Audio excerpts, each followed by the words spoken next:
1 Samuel அதிகாரம் 20. தாவீது ராமாவுக்கடுத்த நாயோத்திலிருந்து ஓடிப்போய் யோனத்தான் முன்பாக வந்து, உம்முடைய தகப்பன் என் பிராணனை வாங்க தேடுகிறாரே, நான் செய்தது என்ன? என் அக்கிரமம் என்ன? நான் அவருக்கு செய்த துரோகம் என்ன என்றான். அதற்கு அவன், அப்படி ஒரு காலும் வராது. நீர் சாவதில்லை. இதோ எனக்கு அறிவிக்காமல் என் தகப்பன் பெரிய காரியமானாலும் சிறிய காரியமானாலும் ஒன்றும் செய்கிறதில்லை. இந்த காரியத்தை என் தகப்பன் எனக்கு மறைப்பானேன்? அப்படி இருக்க மாட்டாது என்றான்.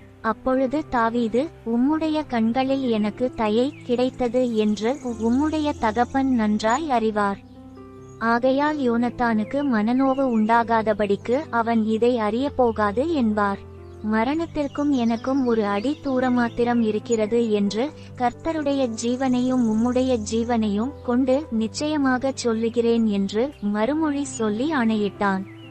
அப்பொழுது யோனத்தான் தாவீதை பார்த்து, உமது மனவிருப்பம் இன்னது என்று சொல்லும், அதின்படி உமக்குச் செய்வேன் என்றான். தாவீது யோனத்தானை நோக்கி, இதோ நாளைக்கு அமாவாசி. நான் ராஜாவோடே பந்தியிருந்து சாப்பிட வேண்டியதாயிருக்கும். ஆனாலும் நான் 3ஆம் நாள் சாயங்கால மட்டும் வெளியிலே ஒளித்திருக்கும்படி எனக்கு உத்தரவு கொடும்.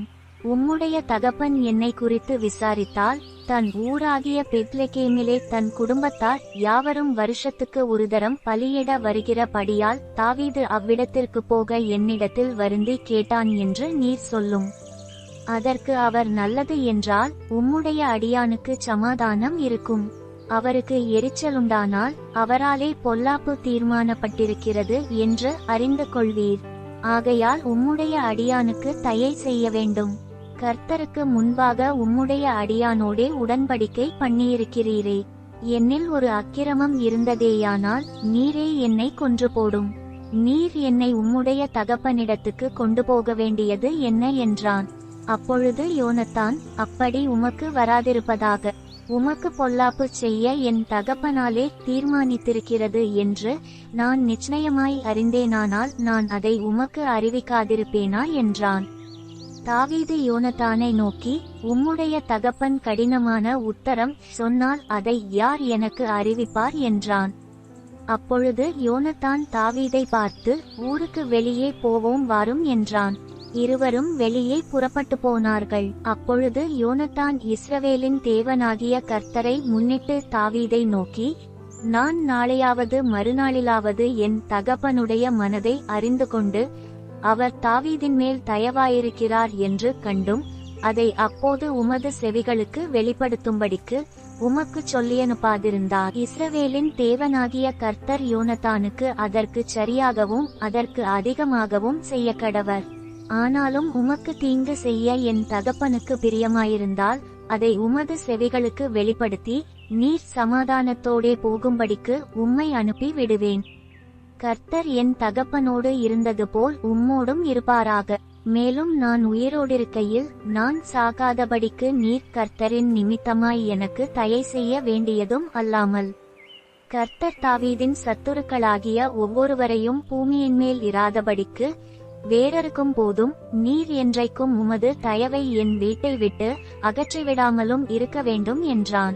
இப்படி யோனத்தான் தாவீதின் குடும்பத்தோடே உடன்படிக்கை பண்ணி, தாவீதுடைய சத்துருக்களின் கையிலே கர்த்தர் கணக்கு கேட்பாராக என்று சொல்லி, யோனத்தான் தாவீதை மிகவும் சிநேகித்தபடியினால் பின்னும் அவனுக்கு ஆணையிட்டான். தன் உயிரை சிநேகித்தது போல அவனை சிநேகித்தான். பின்பு யோனத்தான் தாவீதை பார்த்து, நாளைக்கு அமாவாசி. நீர் உட்கார வேண்டிய இடம் காலியாயிருப்பதினால் உம்மை குறித்து விசாரிக்கப்படும். காரியம் நடந்தபோது 3ஆம் நாளிலே நீர் ஒளித்திருக்கும் இடத்திற்கு தீவிரித்து வந்து ஏசேல் என்னும் கல்லண்டையில் உட்கார்ந்திரும். அப்பொழுது நான் குறிப்பு வைத்து எய்கிறது போல அதற்கு பக்கமாக 3 அம்புகளை எய்து, நீ போய் அந்த அம்புகளை தேடி வா என்று ஒரு பிள்ளையாண்டானை அனுப்புவேன். இதோ அம்புகள் உனக்கு இப்புறத்திலே கிடக்கிறது, அவைகளை எடுத்து கொண்டு வா என்று பிள்ளையாண்டானிடத்தில் நான் சொன்னால் நீர் வாரும். அப்பொழுது ஒன்றும் இல்லை, உமக்கு சமாதானம் இருக்கும் என்று கர்த்தருடைய ஜீவனை கொண்டு சொல்லுகிறேன். இதோ அம்புகள் உனக்கு அப்புறத்திலே கிடக்கிறது என்று நான் அந்த பிள்ளையாண்டானிடத்தில் சொன்னால் நீர் போய்விடும். அப்பொழுது கர்த்தர் உம்மை போகச் சொல்லுகிறார் என்று அறியும். நீரும் நானும் பேசிக்கொண்ட காரியத்திற்கு இதோ கர்த்தர் எனக்கும் உமக்கும் என்றைக்கும் நடுநிற்கும் சாட்சி என்றான். அப்படியே தாவீது வெளியிலே ஒளித்துக் கொண்டிருந்தான். அமாவாசையான போது ராஜா போஜனம் பண்ண உட்கார்ந்தான். ராஜா சுவரண்டையிலிருக்கிற தன் இடத்தில் எப்போதும் போல் உட்கார்ந்தபோது யோனத்தான் எழுந்திருந்தான். அப்னேரோ சவுலுடைய பக்கத்தில் உட்கார்ந்தான். தாவீது இருக்கும் இடம் காலியாயிருந்தது. ஆனாலும் அவன் தீட்டாயிருக்கிறானாக்கும். அவன் தீட்டுப்பட்டுத்தான் இருக்க வேண்டும் என்று அன்றைய தினம் சவுல் ஒன்றும் சொல்லவில்லை. அமாவாசைக்கு மறுநாளிலும் தாவீது இருக்குமிடம் காலியாயிருந்தது. அப்பொழுது சவுல், ஈசாயின் மகன் நேற்றும் இன்றும் போஜனத்துக்கு வராதே போனது என்ன என்று தன் குமாரனாகிய யோனத்தானை கேட்டான். யோனத்தான் சவுலுக்கு பிரதியுத்தரமாக, பெத்லெகேம் மட்டும் போக தாவீது என்னிடத்தில் வருந்தி கேட்டு, அங்கே நான் போக வேண்டும். எங்கள் குடும்பத்தார் ஊரிலே பலியிட போகிறார்கள். என் தமையன் என்னை வரும்படி கட்டளையிட்டார். உம்முடைய கண்களில் எனக்கு தயை கிடைத்ததானால் நான் என் சகோதரரை பார்க்கிறதற்கு போக எனக்கு உத்தரவு கொடும் என்றான். இதனாலேதான் அவன் ராஜாவின் பந்திக்கு வரவில்லை என்றான். அப்பொழுது சவுல் யோனத்தான் மேல் கோபமுண்டவனாகி அவனை பார்த்து, இரண்டகமும் மாறுபாடுமுள்ளவளின் மகனே, நீ உனக்கு வெட்கமாகவும் உன் தாயின் மானத்துக்கு வெட்கமாகவும் ஈசாயின் மகனை தோழனாக தெரிந்து கொண்டிருக்கிறதை நான் அறியேனோ? ஈசாயின் மகன் பூமியின் மேல் உயிரோடிருக்கும் நாள்வரையும் நீயானாலும் உன் ராஜ்யபாரமானாலும் நிலைப்படுவதில்லை. இப்போதே அவனை அழைப்பித்து என்னிடத்தில் கொண்டு வா, அவன் சாக வேண்டும் என்றான். யோனத்தான் தன் தகப்பனாகிய சவுலுக்கு பிரதியுத்தரமாக, அவன் ஏன் கொல்லப்பட வேண்டும்? அவன் என்ன செய்தான் என்றான். அப்பொழுது சவுல் அவனை குத்திப்போட அவன் மேல் ஈட்டியை எறிந்தான். ஆகையால் தாவீதை கொன்று போட தன் தகப்பன் தீர்மானித்திருக்கிறான் என்பதை யோனத்தான் அறிந்து கொண்டு கோபதாபமாய் பந்தியை விட்டு எழுந்திருந்து போய் அமாவாசையின் மறுநாளாகிய அன்றைய தினம் போஜனம் பண்ணாதிருந்தான். தன் தகப்பன் தாவீதை நிந்தித்துச் சொன்னது அவனுக்கு மனநோவாயிருந்தது.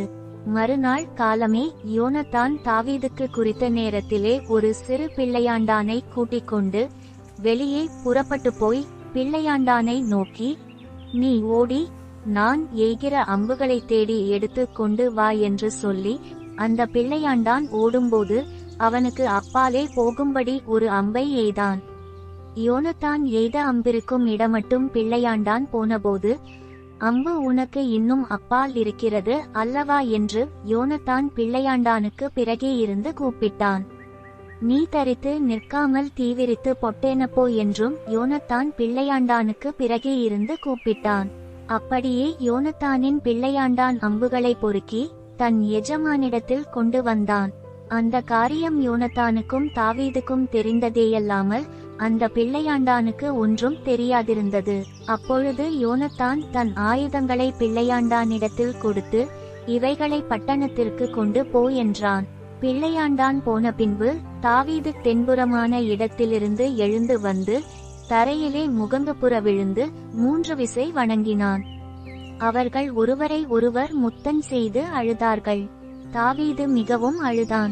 அப்பொழுது யோனத்தான் தாவீதை நோக்கி, நீர் சமாதானத்தோடே போம். கர்த்தர் என்றைக்கும் எனக்கும் உமக்கும் என் சந்ததிக்கும் உமது சந்ததிக்கும் நடு நிற்கும் சாட்சி என்று சொல்லி, கர்த்தருடைய நாமத்தை கொண்டு நாம் இருவரும் ஆணையிட்டு கொண்டதை நினைத்து கொள்ளும் என்றான். பின்பு அவன் எழுந்து புறப்பட்டு போனான். யோனத்தானோ பட்டணத்திற்கு போய்விட்டான்.